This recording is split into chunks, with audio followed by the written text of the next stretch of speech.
Hello, welcome to Z Talk. We're going to continue on Terraform topics today. In the previous sessions, we were able to automate the process of spinning up EC2 instances and installing software on them via Terraform. However, we haven't touched network layer yet. We were just using the default network that AWS provides out of box when we were building our EC2 instances. In real enterprise use cases, we will have to build our own networks. So this session, let's talk about how do we build a virtual private cloud VPC on AWS via Terraform. Firstly, let's quickly go through some basic AWS terminologies. What is a VPC? Basically, it's called Virtual Private Cloud. It enables you to launch AWS resources into a virtual network that you define. VPC is the networking layer of EC2 instances. Subnet, it's a range of IP addresses in your VPC. And route table is a set of rules called routes that are used to determine where network traffic is directed. Internet gateway, it's a gateway that you attach to your VPC to enable communications between resources in the VPC and the internet. VPC peering is a networking connection that allows you to connect one VPC with another through a direct network route using private IP addresses. It works between regions as well. Security group acts as a virtual firewall for your instances to control inbound and outbound traffic.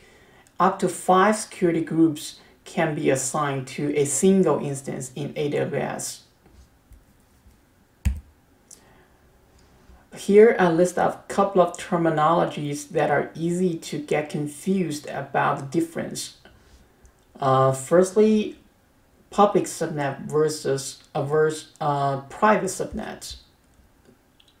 Basically, the instance in a public subnet can send outbound traffic directly to the internet, whereas the instance in the private subnet cannot. Instead, the instance in the private subnet can access the internet by using a NAT gateway that resides in the public subnet. Okay, now we're going to talk about NAT gateway. So the comparison between internet gateway and network address translation gateway is a internet gateway is a logical connection between a VPC and the internet, and only one can be associated with each VPC. So if a VPC does not have an internet gateway, then the resources in that VPC cannot be accessed from the internet. On the other hand, a subnet is deemed to be a public subnet if it has a route table that directs traffic to the internet gateway. The NAT gateway, called Network Address Translation Gateway, it's a physical box. It's a EC2 instance configured to forward traffic to the internet. Instances in a private subnet that want to access the internet can have their internet-bound traffic forwarded to the NAT instance via a route table configuration.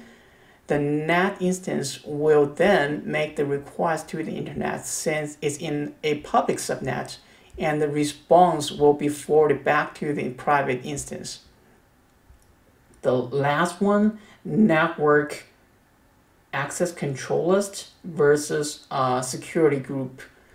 Basically, security groups are tied to an instance. On the other hand, network ACLs are tied to the subnet. For adding CIDR blocks to a VPC, we have to follow some rules.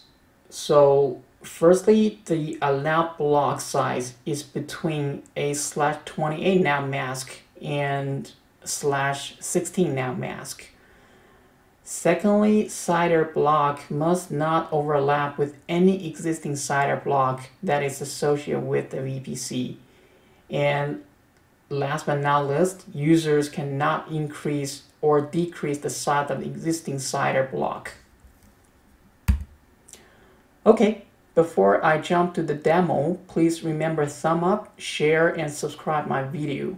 And please do feel free to comment if you have any question. Okay, let me first pull up the Terraform registry documentation for our reference while we're creating our VPC configuration.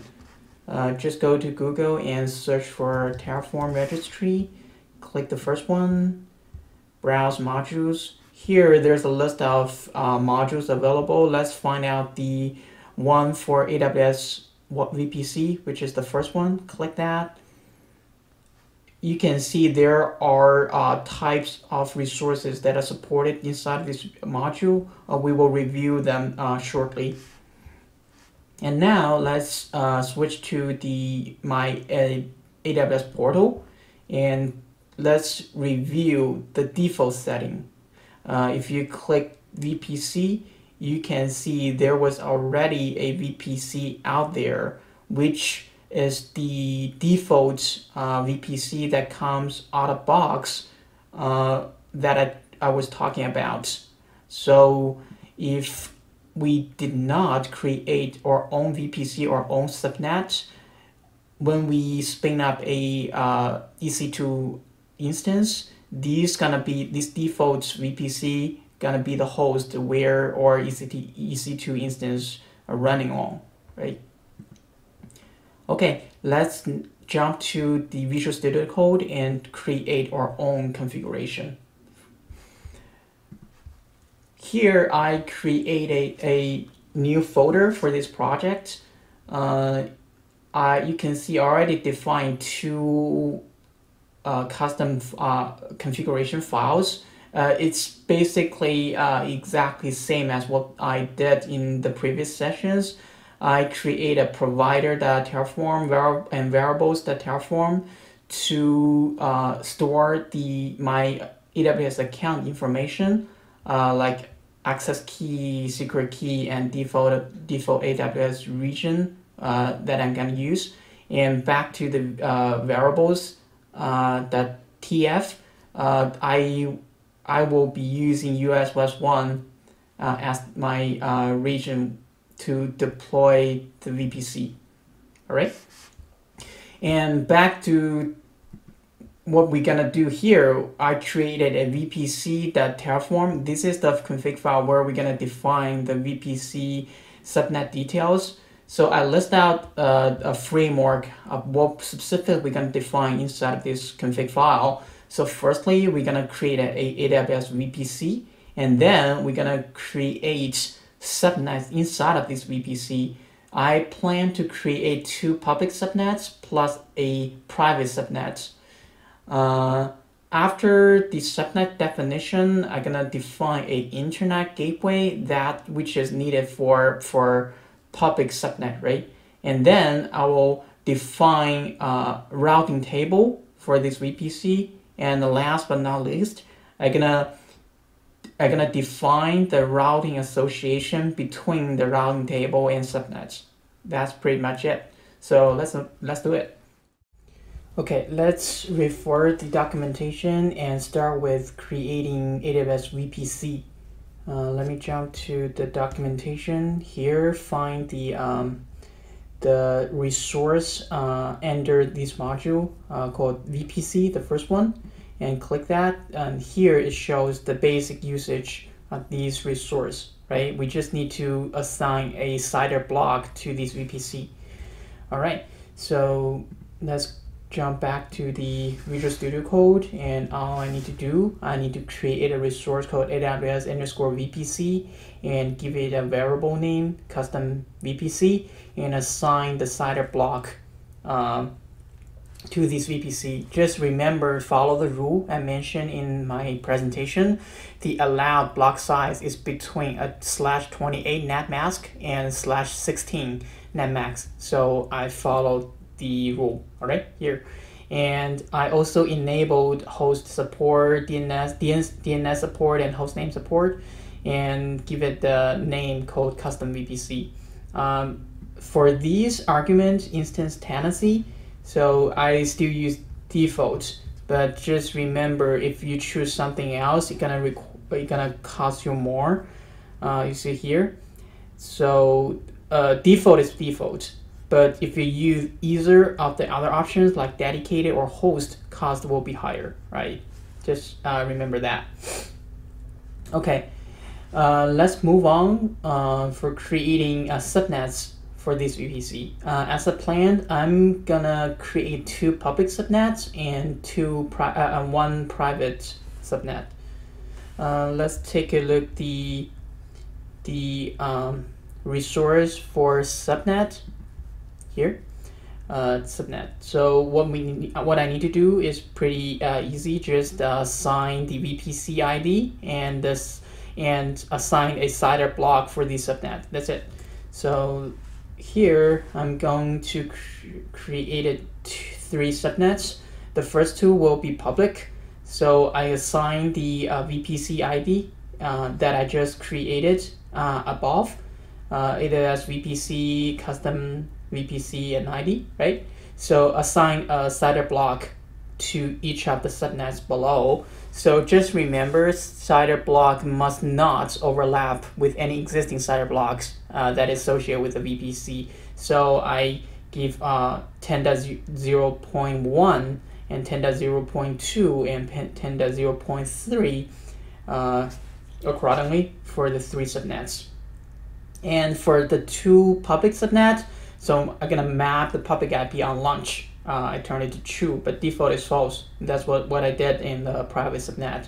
And I assigned the US West 1B and 1C to the as the availability zone, and 1C as the availability zone for the private subnet. All right. So after this section, I'm gonna define the internet gateway for the public subnet, right? So let's jump to the documentation to see how the resource was defined for the internet gateway. So here,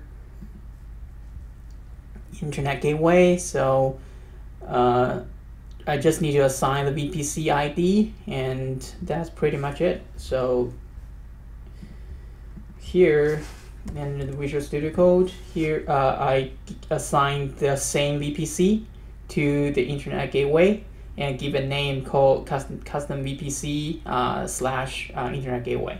All right, and then we move to define routing table for the VPC. For a routing table, let's take a look at the documentation again. Routing table. So inside of the route table resource, I need to again assign the VPC, and then in each of the routes, I give the CIDR block and provide the gateway ID, which I was defined earlier. So let's go back to Visual Studio Code. And here I define the route table and assign the my VPC ID as the VPC ID, and in the route section, the CIDR block will be all IPs, and gateway ID will be the one I just created above here. So gateway and custom gateway and give ID, right? So the last piece, I'm gonna define the routing association between the route table and the subnet. That's pretty straightforward. So go back to the documentation and take a look at the syntax for AWS route table association. So basically, you just need to provide the subnet ID and route table ID. Here, I'm gonna provide two route table associated for the two public subnets that are created. So here, for example, the first one, the first public subnet, the subnet ID is public 1, which is what I defined here, public VPC public 1, right? Custom VPC public 1. And then the route table I can associate to the route table I defined above here. So it's AWS route table and custom VPC-R, right? And same thing for the other public subnet. I assigned the same route table to the other public subnet. All right, that's pretty much it for this configuration. Now I'm gonna move to another configuration for NAT. For basically it's for the private subnets. Okay, here I create another configuration file called nat.tf, where I'm gonna basically define the configuration for the private subnet that I created in the VPC.tf configuration. So before that, just refresh your mind. Previously in my presentation, I told you the difference between public subnet and private subnet, right? Basically, the instance in the public subnet can send outbound traffic directly to the internet, whereas the instances in the private subnet cannot. Instead, the instances in the private subnet can access the internet by using a NAT, network address translation gateway, that resides in the public subnet, right? That's what I'm gonna do here. So firstly, I'm gonna define a external IP for the NAT gateway and use that NAT gateway for the EC2 in the private VPC subnet to connect securely over the internet. So let's take a look at the documentation. So firstly, I'm gonna use this resource, AWS Elastic IP. Take a note here. So EIP may require internet gateway to exist prior to association. So I have to use this depends on to set explicit dependency on the internet gateway. So here I'm gonna create a resource called AWS EIP and give it variable name custom VPC hyphen NAT and make it true, VPC equals true. And secondly, I'm gonna create a NAT gateway resource, right? So refer to these documentation. These provide NAT gateway resource to create a VPC NAT gateway. So inside of these resource, I just need to define allocation ID and subnet ID, right? So here I give it name custom VPC NAT gateway, and allocation ID will be the one I just created above, AWS EIP, and give the variable .id, right? So the subnet ID will be the either the public 1 or public 2 subnet ID, either works. So I just provide the subnet 1, so custom VPC public 1. That's what I define in VPC, the Terraform config, right? So Terraform here, public 1. Go back here, and after define the resource that for AWS NAT Gateway, I need to create a route table for the private subnet. This is what I define here. The resource is route table, and I give it variable name custom VPC hyphen private. And I'm still using the same VPC that I created in the VPC.tf, right? And then inside of the route block, same thing. This is for all IPs, and NAT gateway ID will be the one I create above here. custom NAT gateway, right? And the last piece, I'm gonna create an association to link them up. Here, what I'm gonna do, I'm gonna create the resource same like what I did in the previous VPC config. Same thing, right? Here I define the association with the two public IP subnets, and here I'm gonna define the association with the private one. So here subnet will be the private one, right? The one I created here. Create subnets. This is the private one, right? Custom VPC private one and custom VPC private one. And route table will be the one I define it right above custom VPC dot private. Custom VPC hyphen private, right? That's pretty much it. Let's jump to the terminal side and try by Terraform plan and see if we if there are any error thrown out, right? Okay, I'm on the terminal. Let's first issue Terraform init.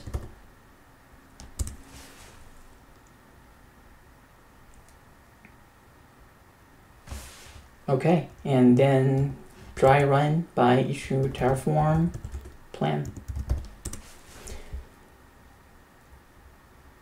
Cool. It passed the test, and there was no error pop up. So you can see there will be 12 resources added. Basically for the resources we define in that to config file, right? So let's apply this change by Terraform apply.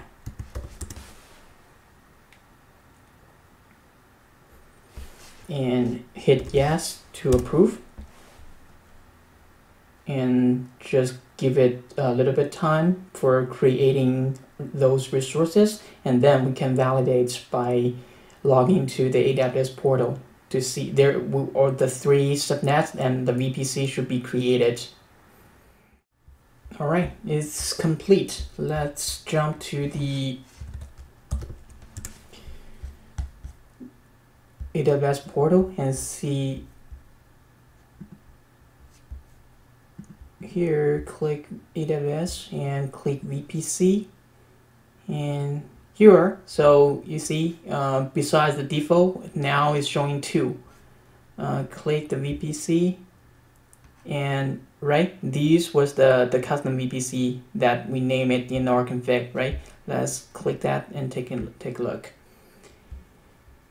Cool. So this was the CIDR a block we assigned to these VPC, right?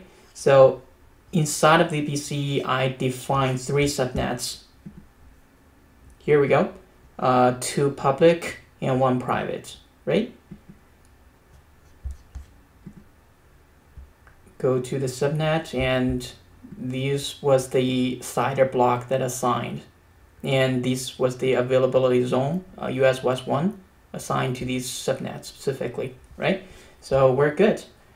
Okay, thank you very much. This is pretty much what I want to share for this session. In the next session, we're gonna move forward to deploy EC2 instances to these custom VPC that we created. All right, thank you very much. All right, thank you for watching my video. If you think this video is helpful, you're more than welcome to leave any comments. Remember, thumb up, subscribe my video, and also hit the notification bell. See you next time.